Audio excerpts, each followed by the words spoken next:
Welcome all. My name is Frankie Judah Monreal, Executive Director of Virtual Collab.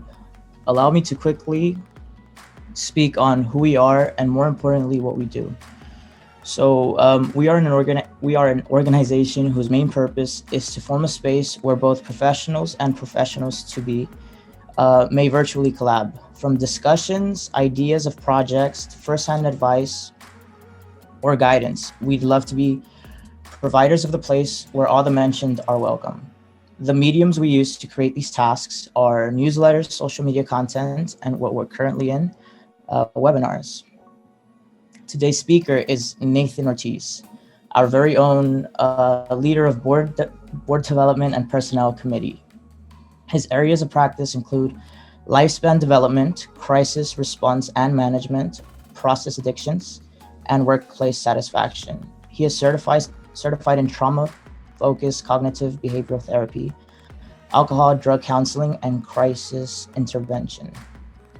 So without further ado, here's Nathan Ortiz. Nathan, it's all yours. Thanks for the introduction, Judah. And that is all true. All of that is me.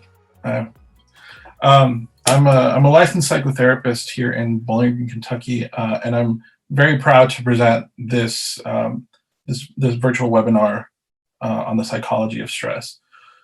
So let's get started. Let me see if I can share my screen. All right. So let's talk about the psychology of stress. The reason that everyone is here today is because I'm sure it's something that we all have. You know, we all experience stress at some point in our lives, whether it was when we were in utero, because yes, stress can happen in utero, or even up to now, up to the point in your life where you are currently situated. So let's go ahead and discuss this. There are a few assumptions that I want to make before we get started. First of all, I want to let this be an open space where anybody can share, where they feel like maybe like it's secure, but I do want you to know I cannot guarantee confidentiality for this because there are other people here that you maybe don't know. And of course, as you may have noticed, we are recording. So share as much as you want, but please remember, I don't have control over your information at this point. Now, before we get started, I want us to take just a little bit of time to familiarize ourselves with the space we're in. I'm sure it's somewhere that you are already familiar with, somewhere that you are already comfortable, but just take a few seconds, notice the room around you, notice what you see, what you can sense within the room. Just take a few seconds.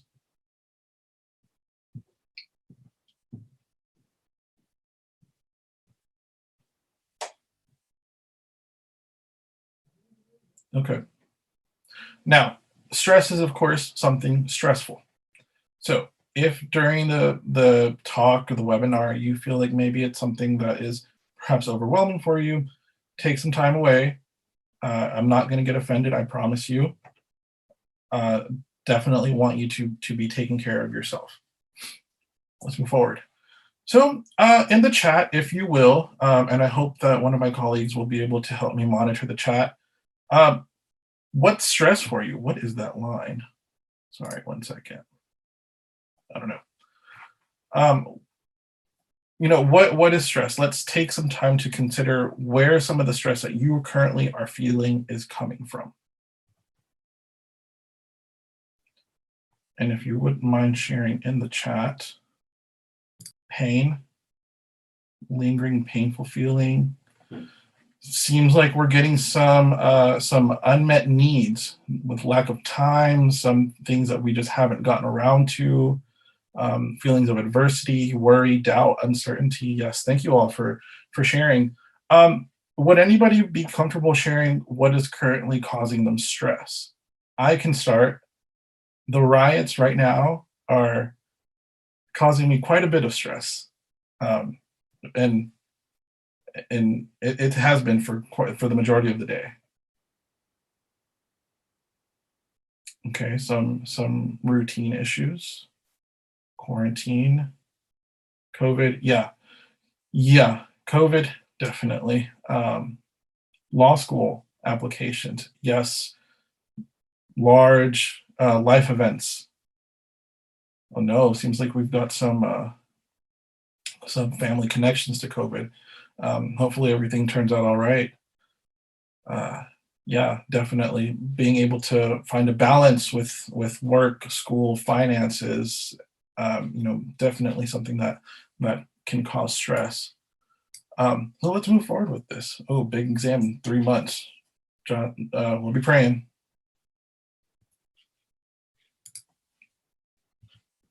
Okay, so now let's talk about the psychological definition or the clinical definition of stress, as it were.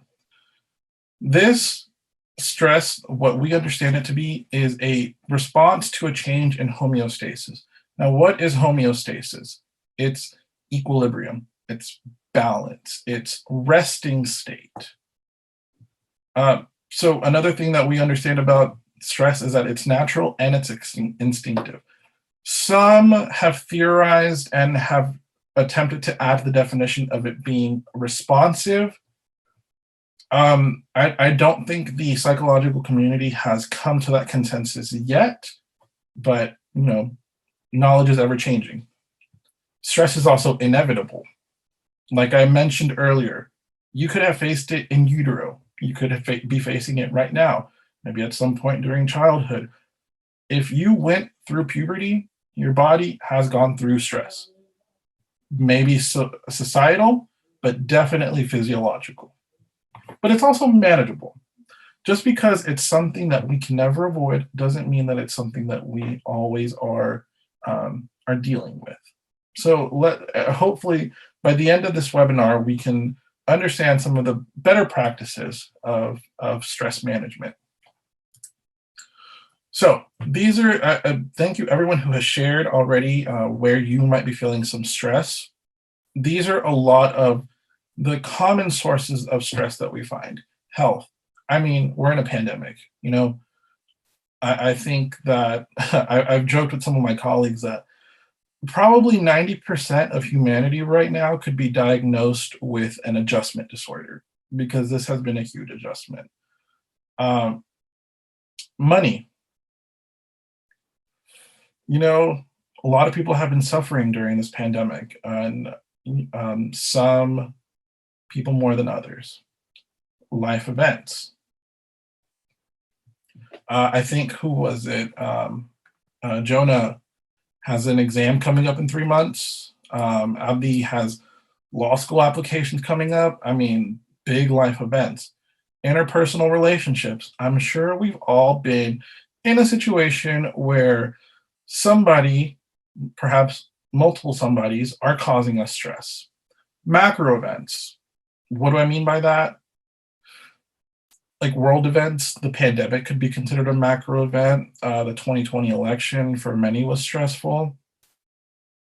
Career. I know a lot of the people who are joining us today are either in school or are looking to further their education. Yes, career can definitely cause some stress. And development. I mentioned earlier that if you have been through puberty, you have experienced stress.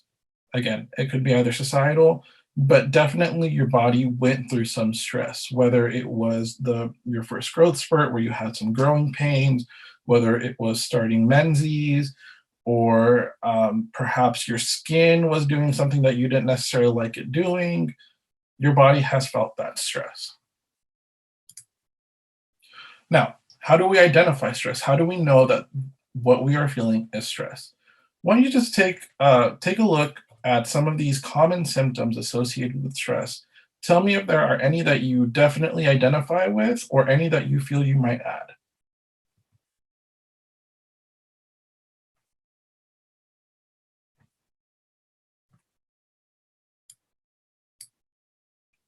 Tics, yeah. Yeah, sleep, sleep, our body does this fabulous thing when we're stressed, it likes to avoid sleep, even though sleep is super beneficial.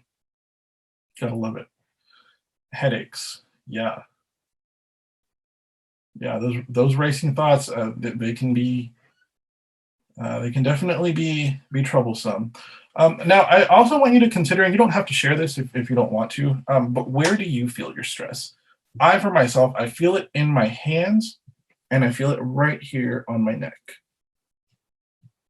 I have to, whenever I'm in a stressful situation, I have to do one of these, I have to pop my neck, have to give myself a massage, or I have to go get one, because that's sort of where it gathers. Other people are saying their back, yeah, shoulders, head, temples, yeah.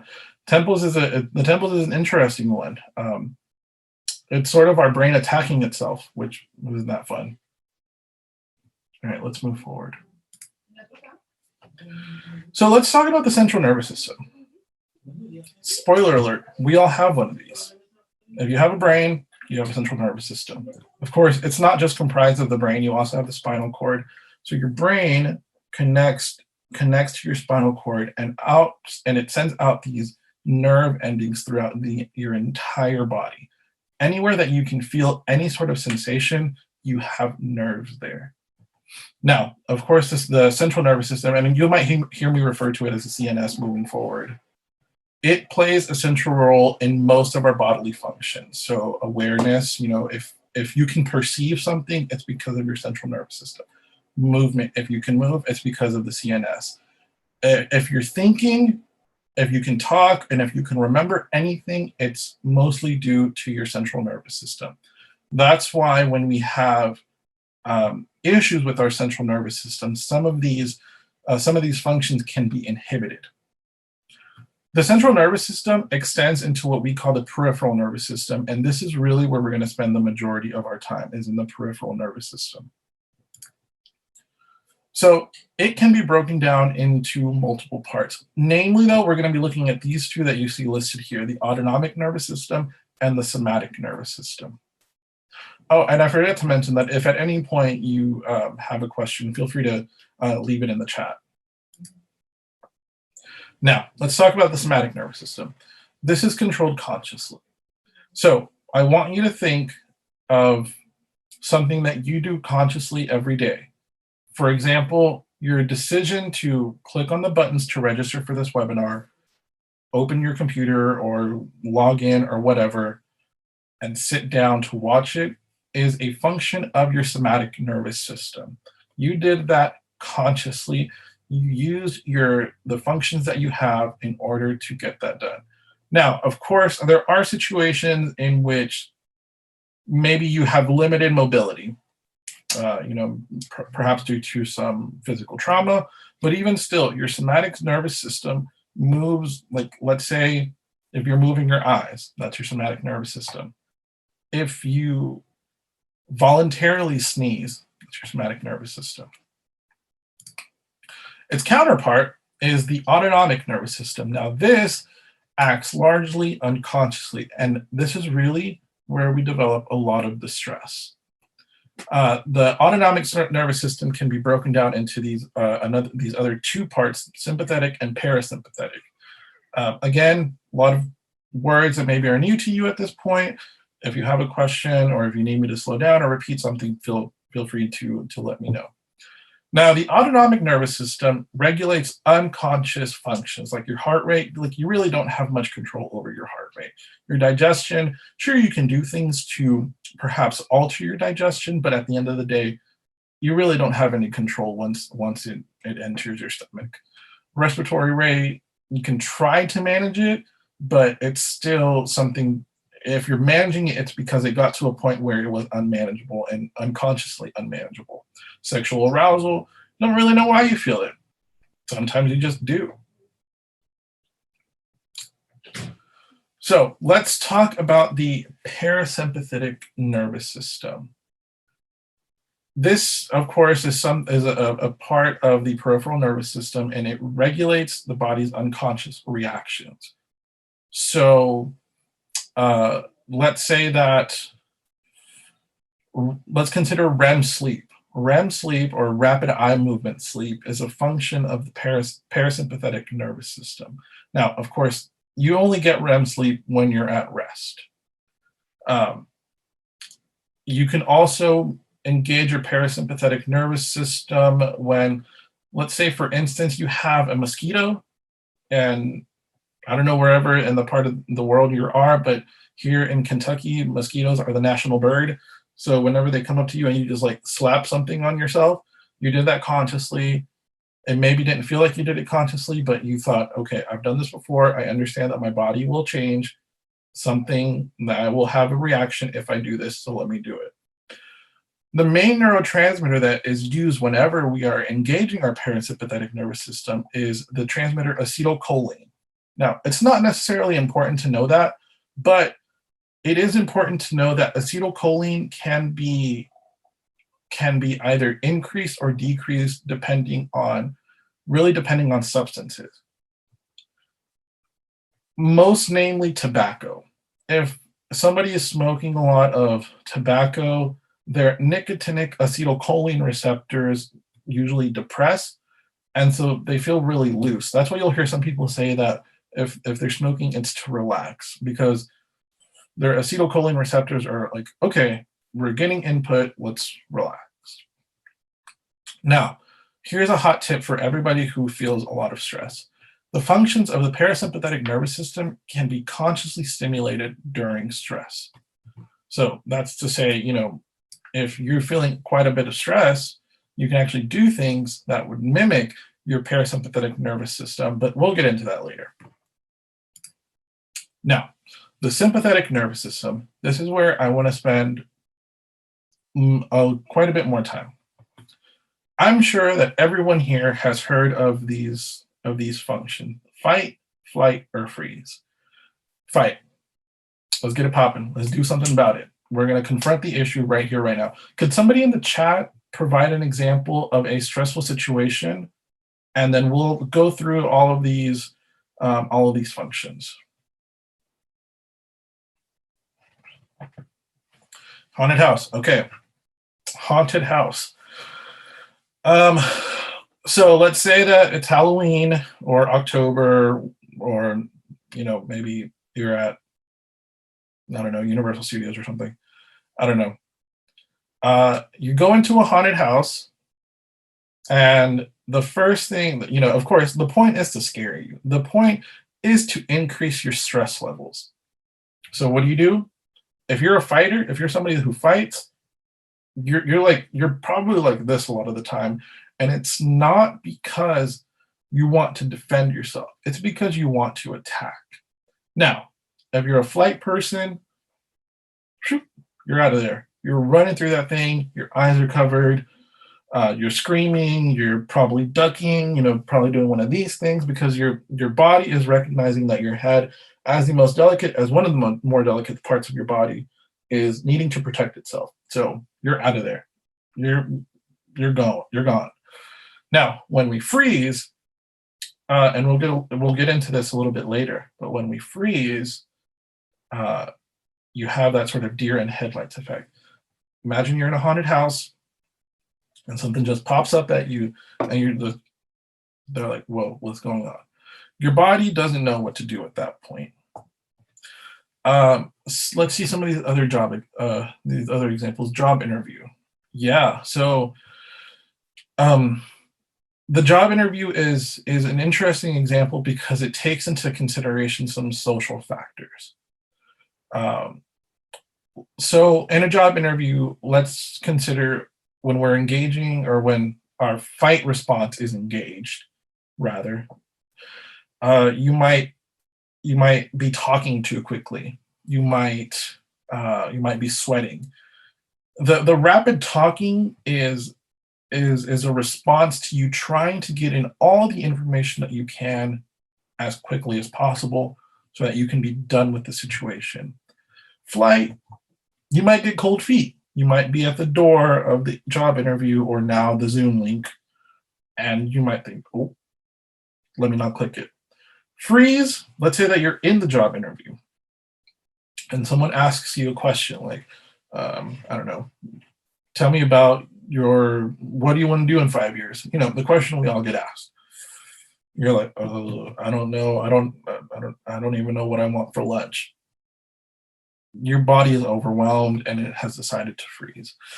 Now, the sympathetic nervous system is constantly active, and it does so in order to maintain homeostasis.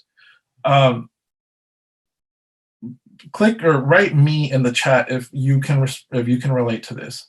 You're laying in bed, minding your business, trying to get some shut eye, and all of a sudden you are jerked awake, and you don't understand why, and you're just like, whoa! You get this feeling of like you're falling, and so your body goes, whoa, what's going on? Anybody? Is it just me? Okay, thank you, Madai. Okay, yeah, happens all the time, Yuzme. Yeah. So your body had a really, what happened is your body had a really, really rapid drop in blood pressure. Your heart maybe even skipped a few beats. What happens then is your body wakes you up, makes you alert, makes you active so that you can save yourself from whatever danger it feels it's perceiving. So, another thing that you might notice, and especially in a lot of primates, is if we're falling like with our back, we do one of these. We reach out our limbs to grab whatever we can. Now, I'm here to tell you the science of this. If, is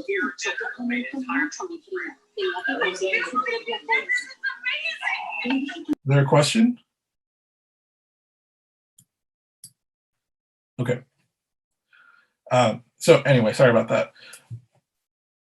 When, whatever notion you subscribe to, whether you are a creationist, an evolutionist, I'm just here to relay to you the psychology of it. What psychology believes happens whenever we do one of these is your primitive brain, and we'll get into that also in a second. Your primitive brain is reacting to its earliest developments of when humanity broke off from other primates, and it's looking to grab onto a tree branch or grab onto something because it understands that it's falling. So it's also called the Moro reflex. Babies have that same thing. If you like act like you're pushing them, they do one of these because they want to grab onto something. So your sympathetic nervous system, it stays awake, it stays active. You're never going to get rid of it unless you go into brain death. So let's now look at stress in action.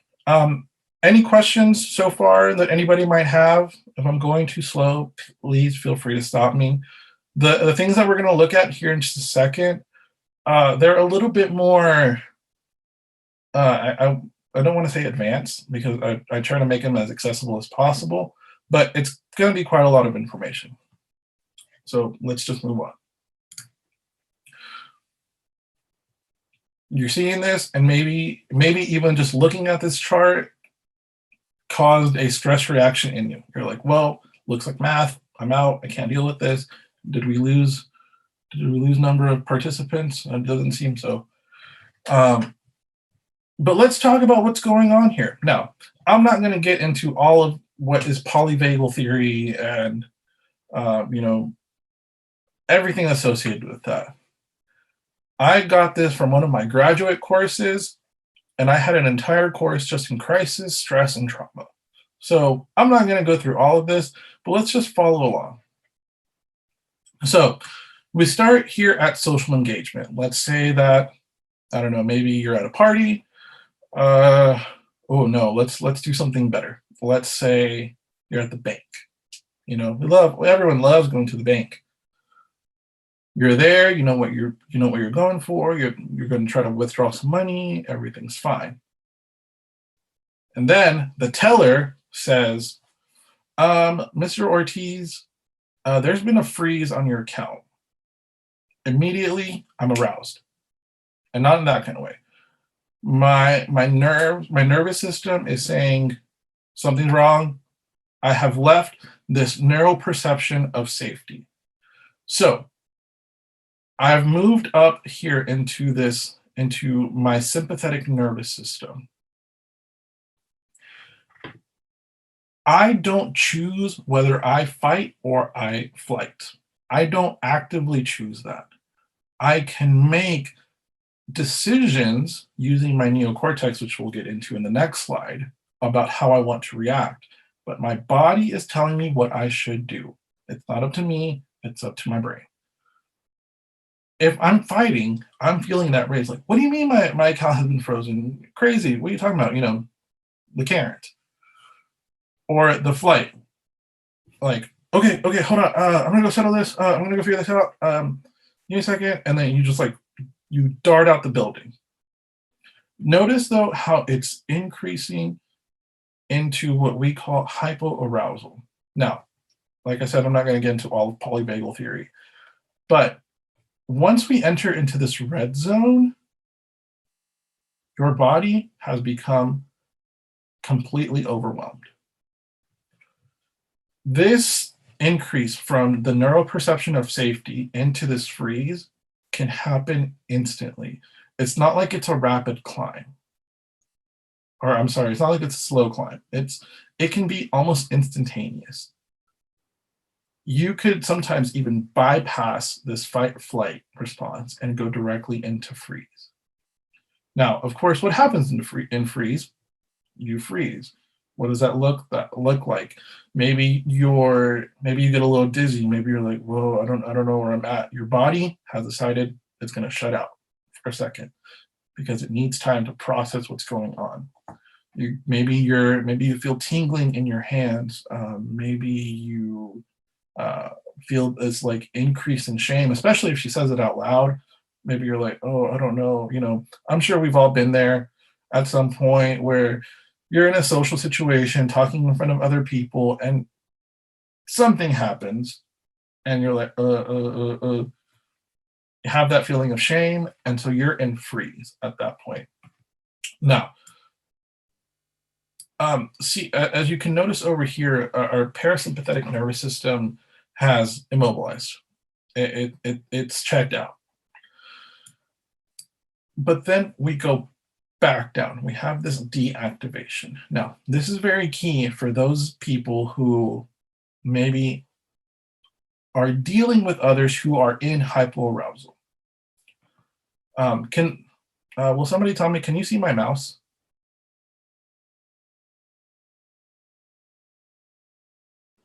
Yes. Okay, thank you. So you're here, you're deactivating, but where are you still?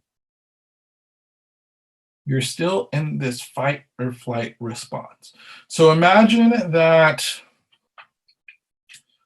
And I guess I should also say, you don't always have to go into freeze. Sometimes you can cap out right before you enter freeze. Sometimes it's just like this. But when we're talking about deactivation, notice you are still in fight or flight mode.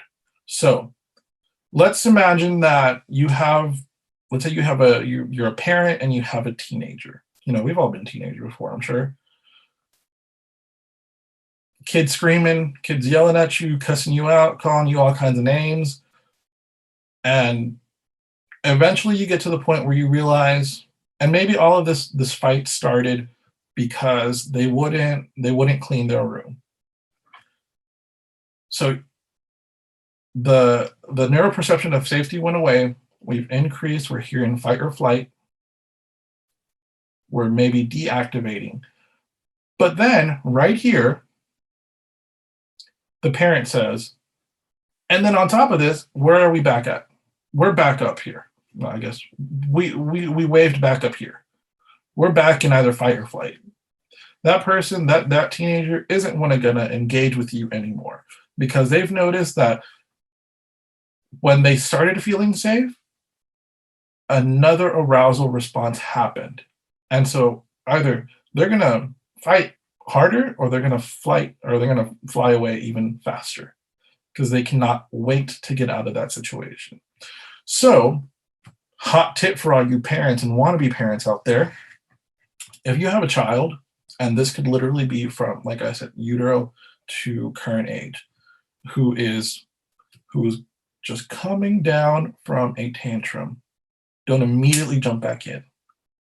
Let them process the tantrum, process it with them, And then once everybody, including yourself, is back in the neural perception of safety, then you can discuss the inciting incident. Call that a debriefing.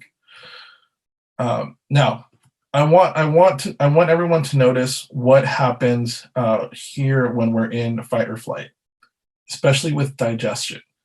There are people whose digestive system reacts to stress response or responds to stress by throwing up, or maybe they feel a knot in their stomach, or maybe they get really, really hungry all of a sudden.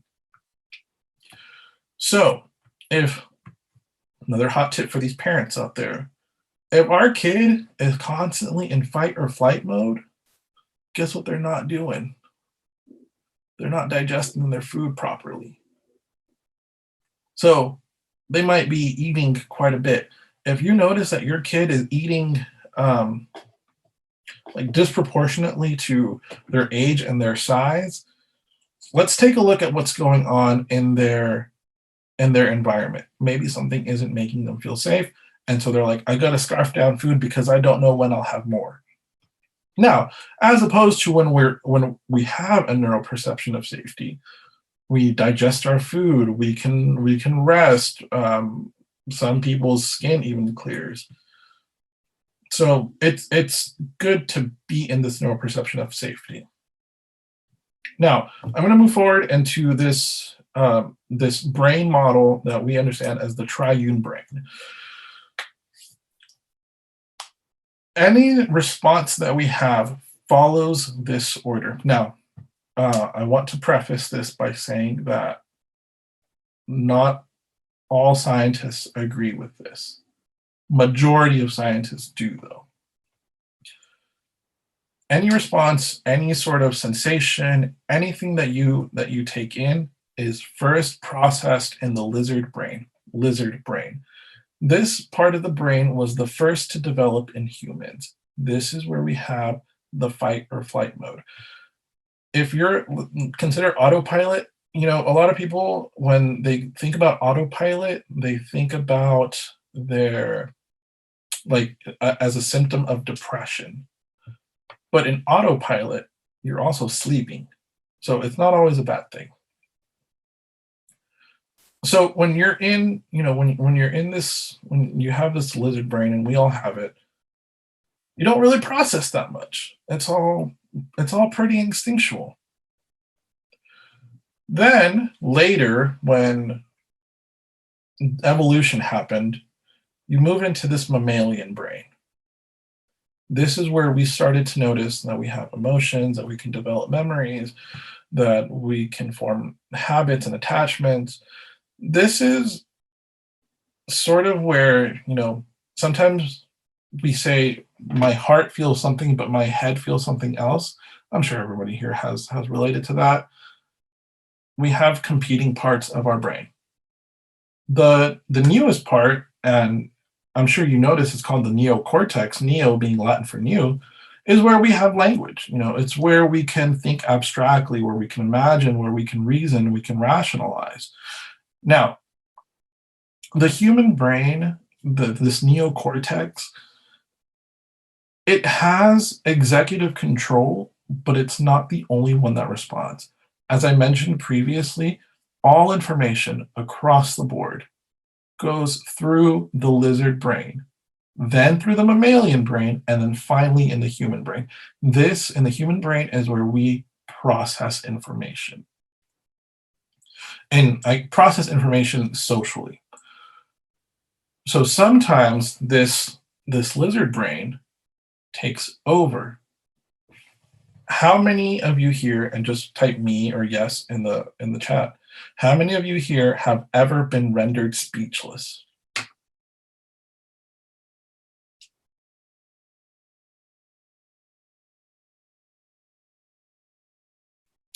Yeah, that's your lizard brain taking over. You've received information and it was so overwhelming that it almost kind of got stuck in there. The primal aspects of your brain and of development have taken over. But then maybe you're like, Okay, wait. You process that you don't like being rendered speechless in your mammalian brain. And then your human brain takes over and says, hold on a second, let me get my thoughts together. Or maybe you start, you start imagining something, who knows. I will say that, psychology is it's not entirely therapeutic in nature, but certain pathologies, as we understand them, can have influences on these different parts of our processing. You know, traumatic brain injury, maybe you're missing part of your brainstem or cerebellum. Maybe you're missing parts of your limbic system, or maybe, let's say, you got hit in the head and you have a concussion, and so you're not processing correctly. Things can happen to our brain that sort of hinder our thought process. So now, I want us to take some time in engaging in our parasympathetic nervous system. I mentioned earlier, a few slides ago, that you can actually simulate functions of your parasympathetic nervous system, and by doing so, and decrease the functions of your sympathetic nervous system. So, just for right now, I need everybody to humor me. Let's practice stabilizing our respiratory rate. Remember, our respiratory rate is unconscious. We don't have any control over it, but what we can do is we can act as if we have control over it by doing some deep breaths. So we're just going to do this one time, and please do participate. On the count of 3, I want you to take a deep breath for 4 seconds, hold it for 5, and exhale for 6. Okay, ready? 1, 2, 3.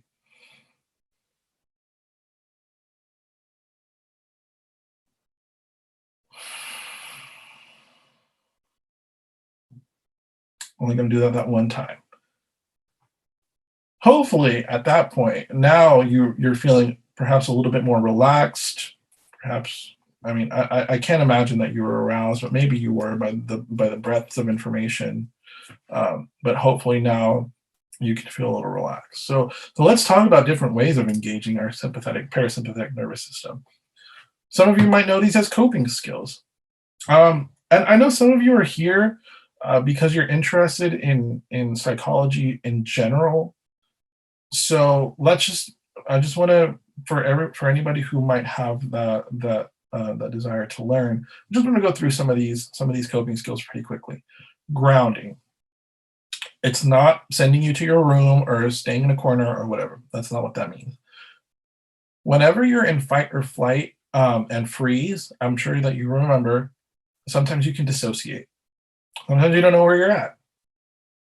With grounding, you take steps in order to bring yourself back down to earth.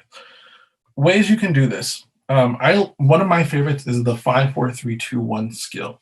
It's 5 things that you can see, 4 things that you can touch, 3 things that you can hear, 2 things that you can smell, and 1 thing that you can taste. What that does is it brings you back down into the perception of reality. If someone is in, let's say, the freeze state and they're dissociating, they really aren't here all the way. But using these grounding techniques, we can essentially get them back down to earth. Another one that I like to do is it's a little bit more advanced, but it's called a mental status exam.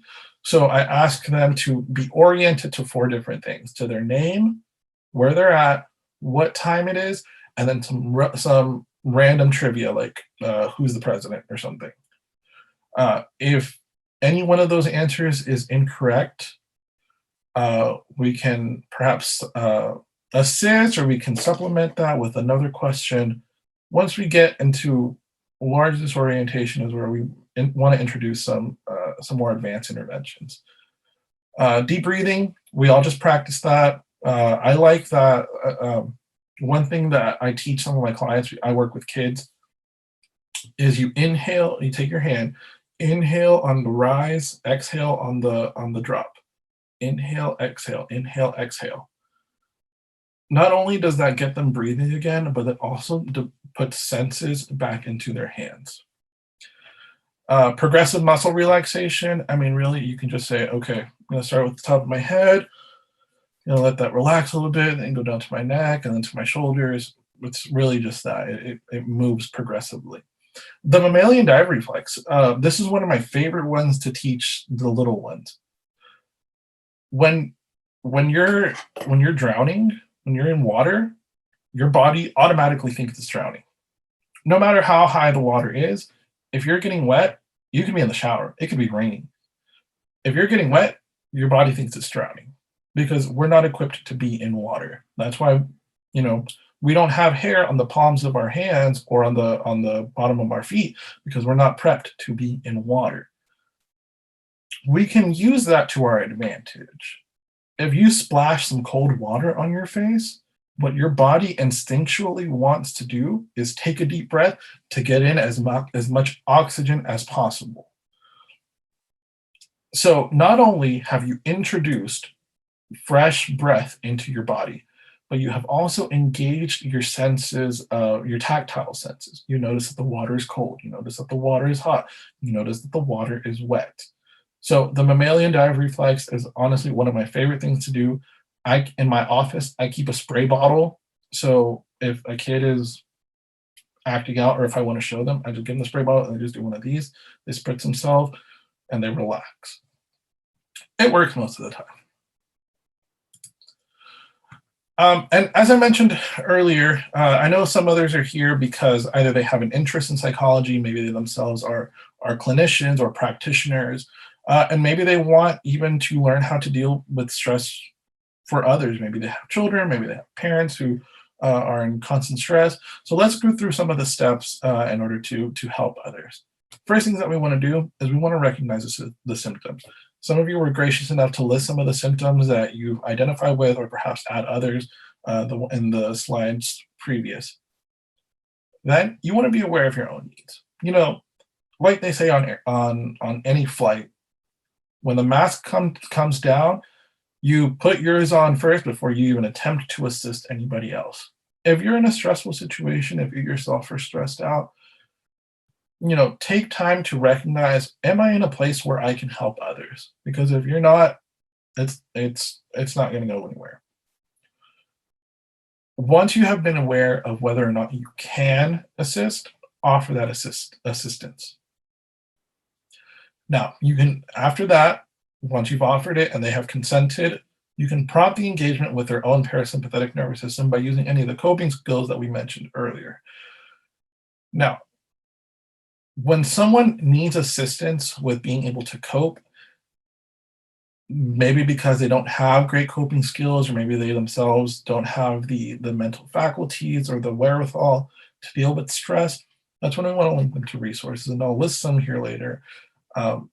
But I think perhaps the most beneficial for somebody who needs constant assistance with stress management is counseling. Now, these are some resources that are free to anybody to use. Take some time to look over them. I really like the SAMHSA's service locator. You could be anywhere in the country, and as long as you have like a city or even better, a zip code, it'll tell you where you can find service providers. I'll leave it up there for just a second.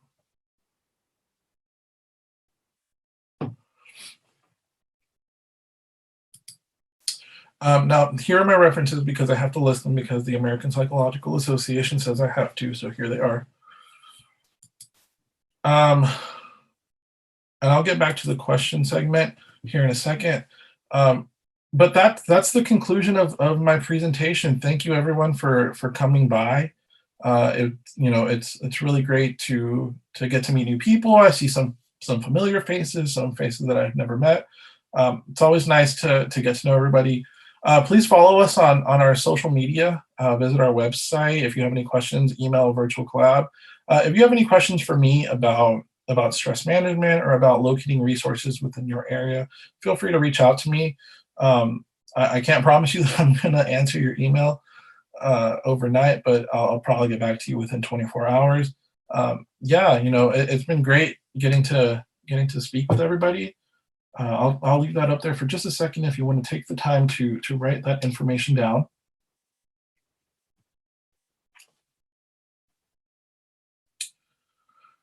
And I'm actually going to stop my share now.